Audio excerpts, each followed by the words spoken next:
Hey bookworms, it's Addison Bray, your junior Miss Tennessee Cosmos, and tonight we are going to be reading the 4th chapter of Harry Potter and the Sorcerer's Stone, The Keeper of the Keys. Now if you don't remember what happened last time, Harry kept on getting letters, and Uncle Vernon and Aunt Petunia didn't want him to get them. So they fled to a tiny boat in the ocean to try and keep from the letters to get to him. And it's also the night before Harry's birthday. Let's get started, bookworms. Boom! They knocked again. Dudley jerked awake.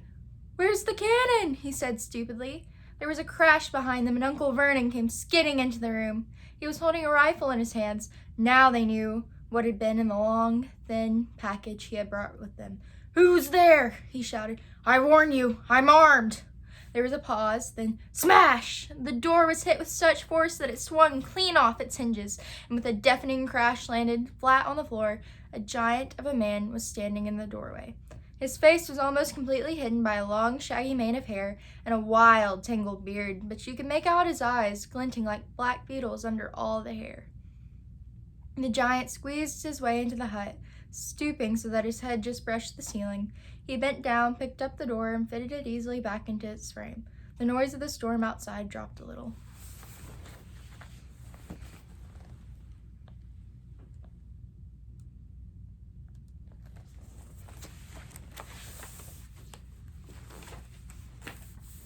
He turned to look at them all. "Couldn't make us a cup of tea, could ya? It's not been an easy journey." He strode over to a sofa where Dudley sat frozen with fear. "Budge up, you great lump," said the stranger. Dudley squeaked and ran to hide behind his mother, who was crouching, terrified, behind Uncle Vernon. "Ah, here's Harry," said the giant. Harry looked up into the fierce, wild, shadowy face and saw that the beetle eyes were crinkled in a smile.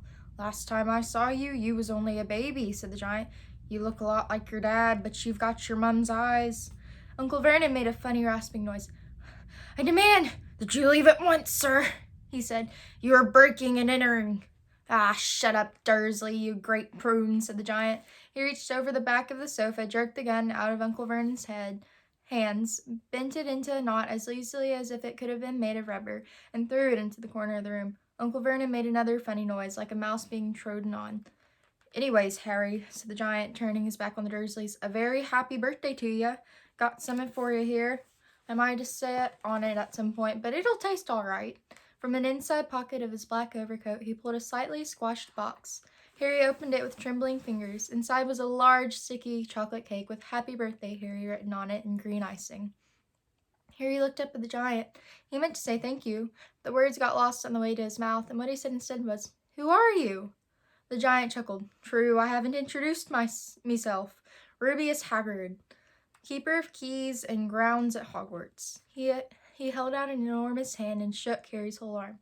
"What about that tea, then, eh?" he said, rubbing his hands together. "I'd not say no to something stronger if you got it, mind." His eyes fell on the empty grate with the shriveled crisp packets in it, and he snorted. He bent down over the fireplace. They couldn't see what he was doing, but when he drew back a second later, there was a roaring fire there. It filled the whole damp hut with flickering light, and Harry felt the warmth wash over him as though he'd sunk into a hot bath. The giant sat back on the sofa, which sagged under his weight, and began taking all sorts of things out of the pocket of his coat. A copper kettle, a squashy package of sausages, a poker, a teapot, several chipped mugs, and a bottle of some amber liquid which he took a swig of before starting to make tea. Soon the hut was full of the sound and smell of sizzling sausage. Nobody said a thing while the giant was working, but as he slid the first 6 fat, juicy, slightly burnt sausages from the poker, Dudley fidgeted a little. Uncle Vernon said sharply, "Don't touch anything he gives you, Dudley." The giant chuckled darkly. "Your great puddin' of a son don't need any fattening any more, Dursleys. Don't worry." He passed the sausages to Harry, who was so hungry. He had never tasted anything so wonderful, but he still couldn't take his eyes off the giant. Finally, as nobody seemed about to explain anything, he said, "I'm sorry, but I still don't know who you are."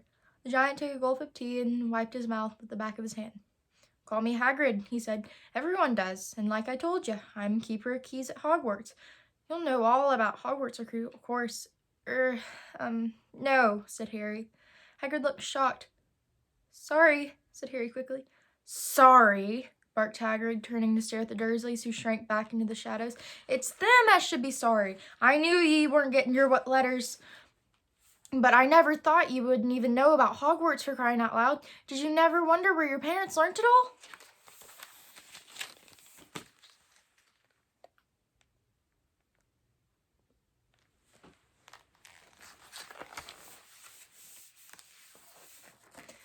All what? Asked Harry. All what? Hagrid thundered. Now wait just 1 second. He had leapt to his whole feet. In his anger, he seemed to fill the whole hut. The Dursleys were cowering against the wall. Do you mean to tell me, he growled at the Dursleys, that this boy, knows nothing about anything? Harry thought this was going a bit far. He had been to school after all, and his marks weren't bad. I know some things, he said. I can, do maths and stuff.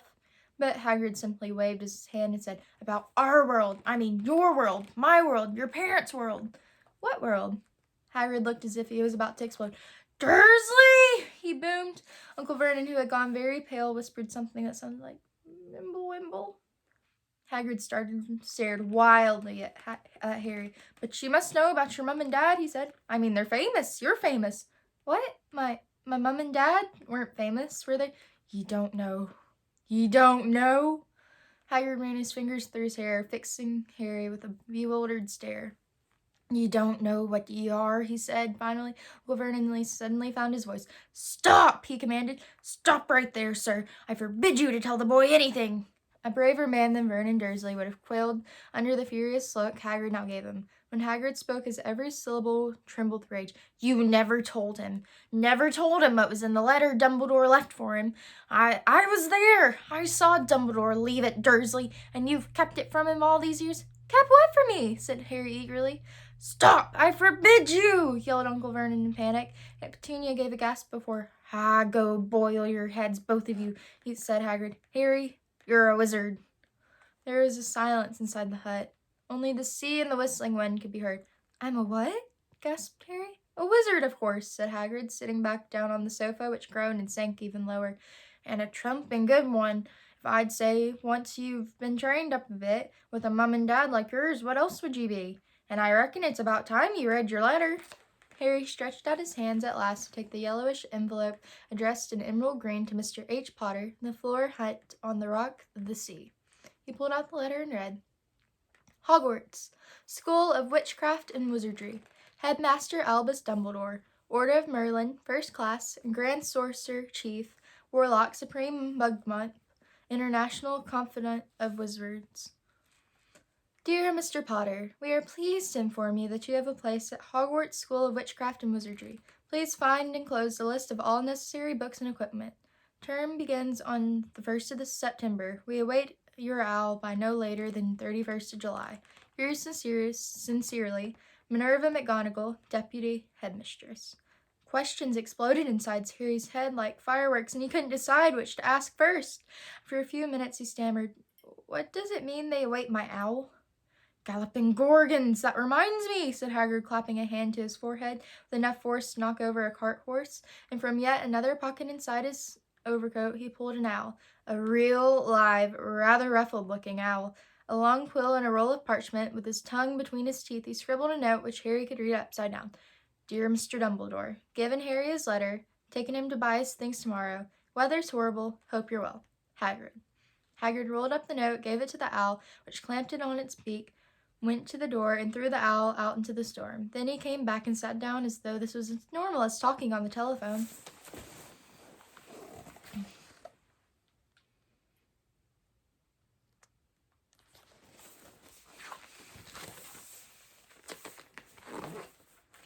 Harry realized his mouth was open and closed it quickly.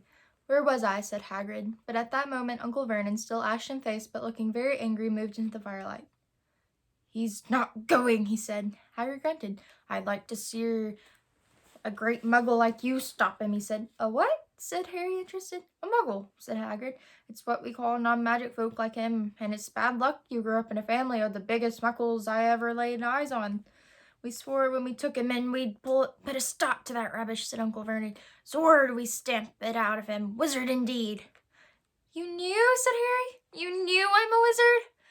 Knew? shrieked Aunt Petunia suddenly. Knew! Of course we knew! How could you not be? My dratted sister being what she was. Oh, she got a letter just like that and disappeared off to that school and came home every holiday with her pockets full of frog spawn turning teacups into rats, and I was the one who saw her for what she was, a freak! But for my mother and father, oh no, it was Lily this and Lily that. They were proud of having a witch in the family. She stopped to draw a deep breath and then went ranting on. Seemed like she had been wanting to say that all this for years. Then she met that Potter at school, and they left and got married and had you. And of course I knew you'd be just the same, just as strange, just as abnormal. And then, if you please, she went and got herself blown up, and we got landed with you. Harry had gone very white. As soon as he found his voice, he said, Blown up? You told me they died in a car crash. Car crash! Roared Hagrid, jumping up so angrily that the Dursleys scuttled back to their corner. How could a car crash kill Lily and James Potter? It's an outrage, a scandal. Harry Potter not knowing his own story when every kid in our world knows his name. But why? What happened? Harry asked urgently. The anger faded from Hagrid's face. He looked suddenly anxious. I never expected this, he said in a low, worried voice. I had no idea when Dumbledore told me there might be trouble getting hold of you. How much you didn't know. Harry, I don't know if I'm the right person to tell you, but someone's got to. You can't go off to Hogwarts not knowing. He threw a dirty look at the Dursleys. Well, it's best you know as much as I can tell you, mind. I can't tell you everything. It's a great mystery, parts of it. He sat down, stared into the fire for a few seconds, and said, It begins, I suppose, with a person called, but it's incredibly. Ye don't know his name. Everyone in our world knows. Who? Well, I don't like saying the name if I can help it. No one does. Why not? Gulping gargoyles, Harry. People are still scared. Blimey, this is difficult. See, there was this wizard who went bad. As bad as you could go. Worse than worse. His name was... Hagrid gulped, but no words came out. Could you write it down? Harry suggested. Nah, can't spell it. All right. Voldemort. Hagrid shuddered. Don't make me say it again. Anyway, this wizard about 20 years ago now started looking for followers. Got him too. Some were afraid. Some just wanted a bit of his power, because he was getting himself power all right. Dark days, Harry. Didn't know who to trust. Didn't dare get friendly with strange wizards or witches. Terrible things happened. He was taken over. Of course, some stood up to him, and he killed them horribly. One of the only safe places left was Hogwarts. Reckon Dumbledore's the only one you know who was scared of. Didn't dare try taking the school. Not just them, anyways. Now, your mom and dad were as good a witch and wizard as I ever knew. Head boy and girl at Hogwarts in their day. Suppose the mystery is why you know who never tried to get him on his side before. Probably because they were too close to Dumbledore to want anything to do with the dark side. Maybe he thought he could persuade him, and maybe I just wanted him out of the way. All anyone knows is he turned up in the village where you all was living on Halloween 10 years ago. He was just a year old. He came to your house and...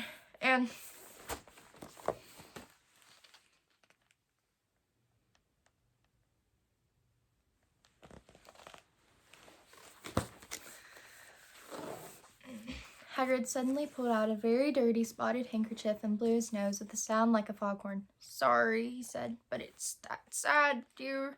Your mom and dad, nicer people you couldn't find anyways. You know who killed him. And this is the real mystery things. He tried to kill you too. Wanted to make a clean job of it, I suppose. Or maybe he just liked killing by then. But he couldn't do it. Never wondered how you got that mark on your forehead. That was no ordinary cut. That's what you get when a powerful evil curse touches you. Took care of your mom and dad in your house even, but it didn't work on you, and that's why you're famous, Harry. No one ever lived after he decided to kill him. No one except you, and he killed some of the best witches and wizards of the age. The McKinnons, the Bones, the Pruitts, and he was only a baby and you lived. Something very painful was going on in Harry's mind. As Hagrid's story came to a close, he saw again the blinding flash of green light, more clearly than he had ever remembered it before, and he remembered something else, for the first time in his life. A high, cold, cruel laugh. Hagrid was watching him sadly. Took ye from the ruined house myself. On Dumbledore's orders, brought ye to the spot. Loads of old tosh, said Uncle Vernon. Harry jumped. He had almost forgotten that the Dursleys were there. Uncle Vernon certainly seemed to have got back his courage. He was glaring at Hagrid, and his fists were clenched. "Now you listen here, boy," he snarled. "I accept there's something strange about you. Probably nothing a good beating would have cured. And as for all this about your parents, well, they were weirdos. No denying it. And the world's better off without them, in my opinion.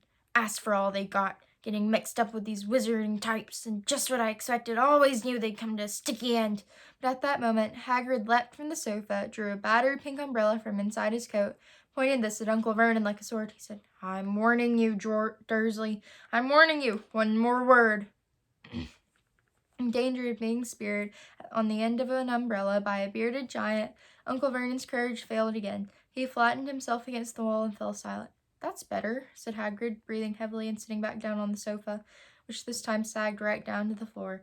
Harry, meanwhile, still had questions to ask, hundreds of them. "But what happened to Sorry, I mean, you know who." "Good question, Harry. Disappeared. Vanished. Same night he tried to kill you. Makes you even more famous. That's the biggest mystery, see?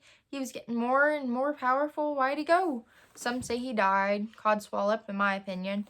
Don't know if he had enough human left in him to die. Some say he's still out there biding his time, but I don't believe it. People who was on his side came back to ours. Some of them came out of kind of trances. Don't reckon they could have done it if he was coming back. Most of us reckon he's still out there somewhere, but lost his powers. Too weak to carry on, 'cause something about you finished him, Harry. There's something going on that night he hadn't counted on. I don't know what it was, no one does, but something about you stumped him, all right." Hagrid looked at Harry with warmth and respect blazing in his eyes, but Harry, instead of feeling pleased and proud, felt quite sure there had been a horrible mistake. A wizard? Him? How could he possibly be? He'd spent his life being clouded by Dudley and bullied by Aunt Petunia and Uncle Vernon. If he really was a wizard, why hadn't they been turned into warty toads every time they tried to lock him in his cupboard? If he'd once defeated the greatest sorcerer in the world, how come Dudley had always been able to kick him around like a football? "Hagrid," he said quietly, "I think you must have made a mistake. I don't think I can be a wizard." To his surprise, Hagrid chuckled. "Not a wizard, eh? Never made things happen when you was scared or angry?" Harry looked into the fire. Now he came to think about it. Every odd thing that had ever made his aunts and uncle furious with him had happened when he, Harry, had been upset or angry. Chased by Dudley's gang, he had somehow found himself out of their reach. Dreading going to school with that ridiculous haircut, he managed to make it grow back. And the very last time Dudley had hit him, hadn't he got his revenge without even realizing he was doing it? Hadn't he set a boa constrictor on him? Harry looked back at Hagrid, smiling, and saw that Hagrid was positively beaming at him. "See," said Hagrid, "Harry Potter, not a wizard? You wait, you'll be right, famous at Hogwarts." But Uncle Vernon wasn't going to give in without a fight. "Haven't I told you he's not going?" he hissed. "He's going to Stonewall High. He'll be grateful for it. I read those letters, and he needs all sorts of rubbish, spell books and wands, and if he wants to go, a great muggle like you won't stop him," growled Hagrid. "Stop Lily and James' Potter's son, going to Hogwarts. You're mad. His name's been down ever since he was born. He's off to the finest school of witchcraft and wizardry in the world. 7 years there, and he won't know himself. He'll be with the youngsters of his own sort for a change, and he'll be under the greatest headmaster Hogwarts ever had, Albus I am not paying for some crackpot old fool to teach him magic tricks," yelled Uncle Vernon. But he had finally gone too far. Hagrid seized his umbrella and rolled it over his head. "Never," he thundered. "Insult!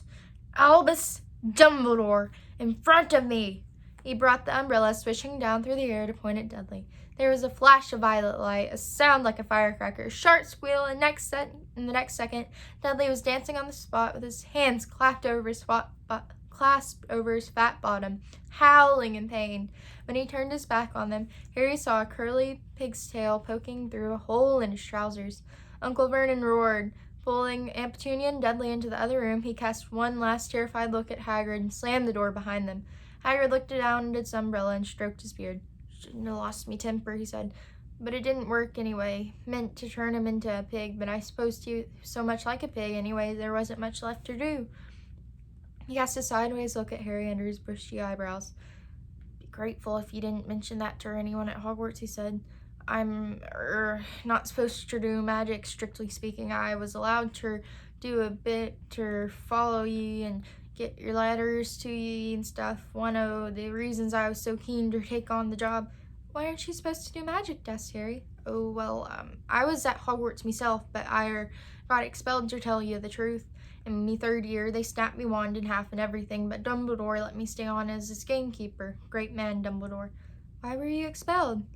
It's getting late and we've got lots to do tomorrow, said Hagrid loudly. Gotta get up to town and get all your books in that. He took off his thick black coat and threw it to Harry. You can keep under that, he said. Don't mind if it wriggles a bit. I think I still got a couple of dormice in one of the pockets.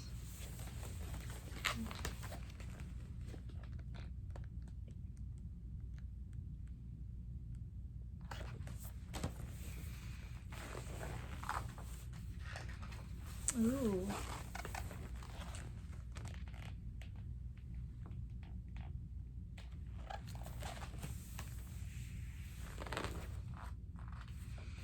Well, bookworms, that was chapter 4 of Harry Potter and the Sorcerer's Stone. And I just want to thank you all so much for joining me, and until next time, bye!